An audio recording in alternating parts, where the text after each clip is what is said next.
Welcome back to Bigg Boss season 8. இன்றைக்கி பார்த்தீங்கன்னா almost எல்லா கண்டஸ்டண்ட்டும் உள்ளே வந்துட்டாங்க. அதுக்கப்புறம் என்ன ஒரே ஒரு விஷயங்கள் தான். அப்போ உள்ளே இருக்கிறவங்கள பற்றி பேசுகிறேன், பிக் பாஸ் கொடுக்குற டிப்ஸு ப்ளஸ் அவங்களுடைய விளக்கங்கள், யார் எப்படி விளையாடணும், இப்படி தான் பேசிகிட்டு இருந்தாங்க. ஆனால் இடையில பார்த்தீங்கன்னா லாஸ்ட்டாக வந்த கண்டஸ்டன்ட் 2 பேர், அதில் வந்து சிவாவும் சாஞ்சனாவும். ஆனால் சாஞ்சனா பண்ணுச்சு பாருங்கள் ஒரு வேலை. ஐயோ, ரொம்ப ஃபஸ்ட்டுங்க. அது அவள் திருந்தவும் மாட்டாங்க. ஏன்னா அது பிஹேவியரே, அவளது கேரக்டரே அப்படியா இருக்குது.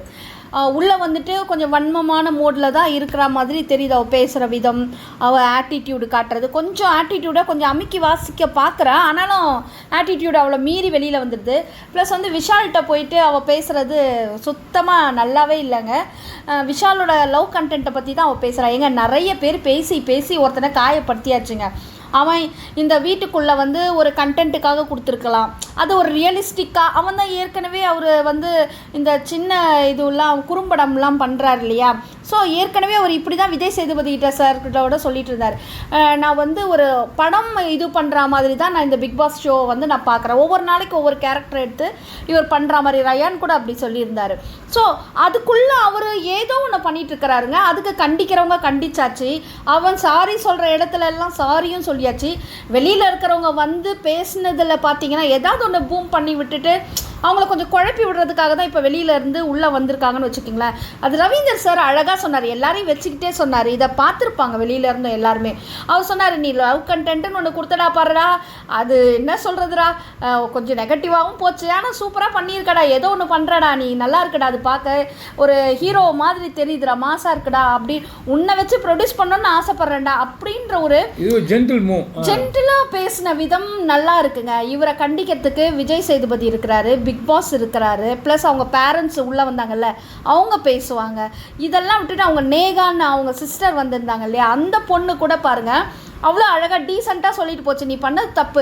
இவங்களெல்லாம் விட திரும்பவும் இவ வந்து இந்த இடத்துல ப்ளே பாயின்னு சொல்லிட்டு ஒரு அடையாளத்தை கொடுத்துட்டா. இப்போ இதை வச்சு வெளியில் ட்ரோல் ஆகுதுங்க. அது எவ்வளோ தப்பு.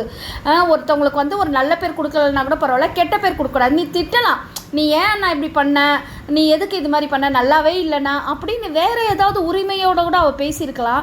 ஆனால் அவள் வந்து ப்ளே பாயின்னு சொன்னது அவனுக்கு ரொம்ப மனசை காயப்படுத்திடுச்சு போல இருக்கு. அது அழுது. ஆமாம், இவ்வளோ பேர் வந்தவங்க சொன்னதை கூட அவனுக்கு ஹர்ட் ஆகல. ஆமாம், அவன் மேலே ஏறி குதிச்சுன்னு உப்பு மூட்டெல்லாம் போயிட்டு ஜாலியாக என்ஜாய். யாருமே இவ்வளோ பேர் வயசில் மூத்தவங்களா இருந்து நிறைய பேர் இருக்கிறாங்க. தீபக் கூட சும்மா ஜாலியாக டே இவ்வளோலாம் பண்ணியாடா அப்படின்னு ஜாலியாக தான் பேசினார். இந்த பெரிய வார்த்தையை அவர் யூஸ் பண்ணவே இல்லைங்க. ஆனால் இந்த பொண்ணு வந்து இந்த மாதிரி வார்த்தையை ஒரு அக்லியாக இருக்குங்க, இது மாதிரி பேசுறது. அது மாதிரி ஒரு வார்த்தையை நாளைக்கு விஜய் சேதுபதி சார் கூட இதை அட்ரஸ் பண்ணி அவளை பேசுவார், திட்டுவாருன்னு தான் நம்ம எதிர்பார்க்குறோம். ஏன்னா இது இப்போவே இந்த மாதிரி ஆட்டிடியூடெல்லாம் அவள் வந்து மாற்றிக்க வேண்டியது இருக்குது. ஸோ இந்த பொண்ணு வந்து இப்படி பேசுனதே அவனுக்கு ரொம்ப அழ தாங்க முடியல. அவன் முகத்தை காட்டவே விரும்பலை, கவுந்து படுத்துட்டாரு. அப்போவும் என்ன பண்ணுறது, சரி விடு நான் சொல்லி என்ன ஒருத்தனை குத்து அடி நான் அடித்து போட்டுட்டு அதுக்கப்புறம் வலிக்குதான்னு கேட்குற மாதிரி இருக்குது. அதுக்கப்புறம் அது பாசமாக தலையை வருடி கொடுத்துட்டு அடிபட்டுடுச்சா வலிக்குதா அதெல்லாம் பேசுனது கொஞ்சம் நமக்கு பார்க்குறவங்களுக்கு ஓரளவுக்கு சரி பரவாயில்ல, ஒரு ஆறுதலாக அந்த பொண்ணு அண்ணனுக்கு வந்து பரிவாக பேசுதுன்னு. ஆனால் அதுக்கு முன்னாடி பேசின அந்த ப்ளே பாயின்னு கொடுத்த அந்த அடையாளம் பார்த்தீங்களா, அந்த அடையாளம் நல்லா இல்லைங்க. வேறு ஏதாவது சொல்லியிருக்கான், நீ ஒரு விளையாட்டு பிள்ளைனா இப்படி கூட எதையாவது ஒன்று சொல்லியிருக்கிறான், நீ ஒரு என்ன சொல்கிறது, நீ ஒரு குட்டி கிருஷ்ணர் மாதிரி நல்லா பண்ண ஒருத்தவங்கள அப்படி தாங்க பேசணும். அவன் ஏற்கனவே தவற உணர்ந்துட்டான். அது மாதிரி பேசினது ரொம்ப மன வருத்தம் எல்லாருக்குமே.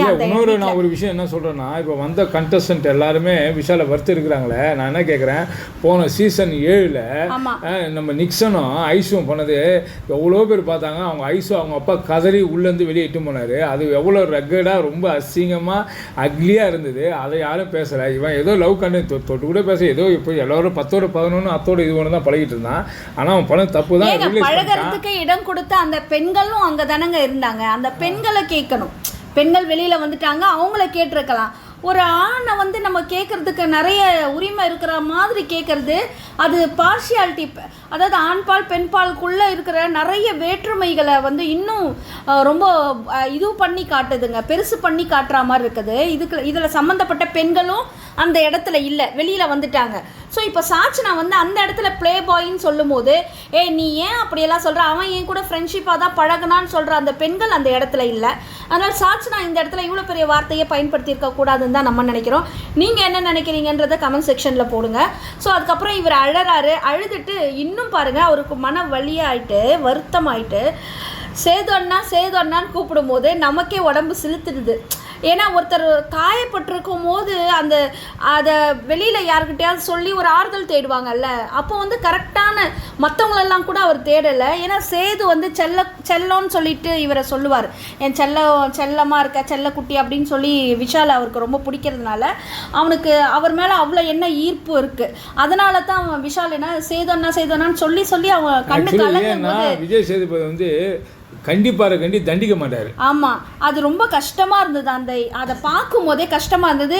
இது ஒரு படத்தில் இந்த சீன் வந்திருந்தா கூட எல்லாருமே அதுக்காக ஒரு ஃபீல் பண்ணியிருப்போன்னு வச்சுக்கிங்களேன். அது மாதிரி ஒரு ஃபீலை ஒரு க்ரியேட்டிவாக இந்த பிக்சரைஸ்டாக கொடுத்துருக்கிறது ரொம்ப அழகாக இருந்தது. என்ன ஒரே ஒரு வருத்தம்னா இவ்வளோ பேர் வந்து பேசிட்டு போனாங்க, ஆனால் அதெல்லாம் கூட அவன் வந்து மதிக்கல போ அப்படி துவச்சிட்டு போனவன். இந்த சாஞ்சனா பொண்ணு வந்து பண்ணது அதுதான். அதாவது இந்த சின்ன பொண்ணுன்றோம், அது பார்க்குற வேலைலாம் எவ்வளோ பெருசுன்னு நீங்கள் உணரணும். ஆக மொத்தம் இதில் பார்த்தீங்கன்னா இதில் இன்னொன்று சொல்லணுங்க. நம்ம இதில் பார்த்தீங்கன்னா ரயான் சொல்லுவான், எதுக்கு அதெல்லாம் பற்றி ஃபீல் பண்ணுற, அங்கேருந்து எழுந்து வந்து வேறு பக்கம் உன்னோட டைவர்ட் பண்ணிக்கோ அப்படின்ற மாதிரி அவன் அங்கே சொல்லுவான். அதுக்கப்புறம் அவனும் ஜாக்லினும் வந்து அவனை கன்சோல் பண்ணி கொஞ்சம் இது பண்ணுவார். ஆனால் விஷாலுக்கு அது ஆறவே இல்லை போல இருக்குது. ஒவ்வொரு இடமும் உட்காந்துட்டு அவருடைய அந்த மனத்தாங்கலை மற்றவங்க கிட்ட சொல்லிகிட்டே இருக்கிறாரு. இதுக்கு நடுவில் பார்த்தீங்கன்னா சௌந்தர்யா கொஞ்சம் டல்லாகவே ஆகிட்டாங்கங்க. ஏன்னா அவங்களுக்கு ஒரு டவுட் வந்துச்சு, என்னடா இது இவன் வந்து இவ்வளோ தூரம் ஒரு பொய்யெல்லாம் மறைச்சிட்டு முத்து மேலே அவங்களுக்கு மன வருத்தம் இருக்குது. ஆனால் முத்து வந்து கப்பை வின் பண்ணட்டோண்டா, அதுக்கு நான் ஹாப்பியாக தான் ஃபீல் பண்ணுவேன். ஆனால் தமிழ் வார்த்தைகள் தமிழ் பேச தெரிந்தவன் ஒரு தப்பை பண்ணிட்டு அந்த தப்பை மறைத்தவனுக்கு முதலிடம்னு இருக்குது. நம்ம பேச தெரியாததுனால கம்யூனிகேட் பண்ண முடியாததுனால நம்ம சொல்ல வந்த கருத்துக்கள் எல்லாமே திசை திருப்பப்பட்டு நம்ம பின்னாடி இருக்கிற மாதிரி இருக்குதுன்னு அவங்களுக்கு ஒரு வருத்தம் இருக்குது. அது எல்லாருக்கிட்டையும் சொல்கிறதையும் நம்ம பார்க்குறோம். அடுத்தது பார்த்திங்கன்னா தர்ஷா குப்தா எல்லாருமே ஒரு வருத்தம் இருப்பாங்க. அவங்களும் அழுவாங்க. ஏன்னா அவங்க கடந்து வந்த பாதையை பற்றி சொல்லி ரொம்ப கஷ்டப்படுவாங்க. சும்மா லேசாக நான் இந்த ஃபீல்டுக்குள்ளே வரல, ரொம்ப கஷ்டப்பட்டிருக்கேன் அப்படிலாம் சொல்லி அழுதுட்டு இருக்கும்போது அந்த இடத்துல முத்துக்குமாரும் இருப்பார், தீபக்கும் இருப்பாங்க. அப்போ அவங்க சொல்லுவாங்க, அன்பு எனக்கு வந்து எந்த இடத்துலையுமே கிடைக்கல, எல்லாருமே ஃபேக், இந்த உலகத்தில் எல்லாமே ஃபேக்கு, அன்பே இல்லை யார்கிட்டையும் அப்படின்னும் போது முத்துக்குமார் அங்கே ஒரு இடம் நல்ல சூப்பராக சொல்லியிருப்பார், உங்ககிட்ட அந்த அன்பு இருக்கு இல்லைங்க, அதனால் தள்ளி விட்டுட்டு போங்க அப்புறம் பார்த்துக்கலாம் அப்படின்ற மாதிரி சொல்லுவார். தீபக் ப்ரோ அந்த இடத்துல சொல்வார், உங்களுக்கான ஒரு நல்ல ஒரு லவ் வந்து உண்மையான லவ் உங்களுக்கு கிடைக்கும், வருத்தப்படாத தர்ஷா அப்படின்ற மாதிரி தீபக் வந்து அவருடைய மெச்சூர்ட் அவருடைய ஏஜுக்கு அந்த இடத்துல பேசினது ரொம்ப சூப்பராக இருந்தது. இப்போ பாருங்கள், இவ்வளோ நாள் அருண்குமார் வாய்ஸ் அங்கங்கே தான் கேட்டுச்சு. இப்போ கிச்சனில் சப்பாத்தி உருட்டிகிட்டே அவர் சூப்பராக ஒரு பாட்டு பாடிட்டு அசத்திட்டு இருக்கிறாரு. இந்த குரலில் இவர் பாடாமல் பவித்ரா மற்றவங்கெல்லாம் பாடி டிஸ்டர்ப் பண்ணதை இதை வந்து அருண் வந்து அப்போவே ஸ்டார்ட் பண்ணியிருக்கலாம்.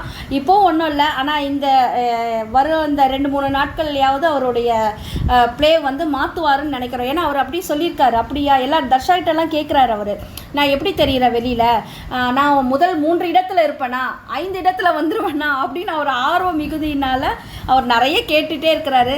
சரி ஒன்றும் இல்லை, இந்த வீக்கில் நான் காட்டுறேன் அப்படின்ற மாதிரி ஒரு என்ன சொல்ல ஒரு டிசைட் பண்ணியிருக்காரு. பார்ப்போம். இப்படி ஒரு வழியாக வந்து நல்லா பிஸியாக போயிட்டுருக்கு, எல்லாம் சமையல் பண்ணி சாப்பிட்டுட்டு இருக்கிறாங்க. ஏன்னா இன்றைக்கி எவிக்ட் பண்ண மாட்டாங்க, மிட் நைட் எவிக்ஷன் போது நாளைக்கு ஆல்மோஸ்ட் நம்ம எதிர்பார்க்குறோம். யாருன்றதை உங்களுக்கு நான் லைவில் அப்டேட் பண்ணுறேன். இந்த வீடியோ உங்களுக்கு கண்டிப்பாக பிடிச்சிருக்கும்னு நினைக்கிறேன். பிடிச்சிருந்தா லைக் பண்ணுங்கள், கமெண்ட் பண்ணுங்கள், ஷேர் பண்ணுங்கள், சப்ஸ்கிரைப் பண்ணுங்கள். தேங்க்யூ.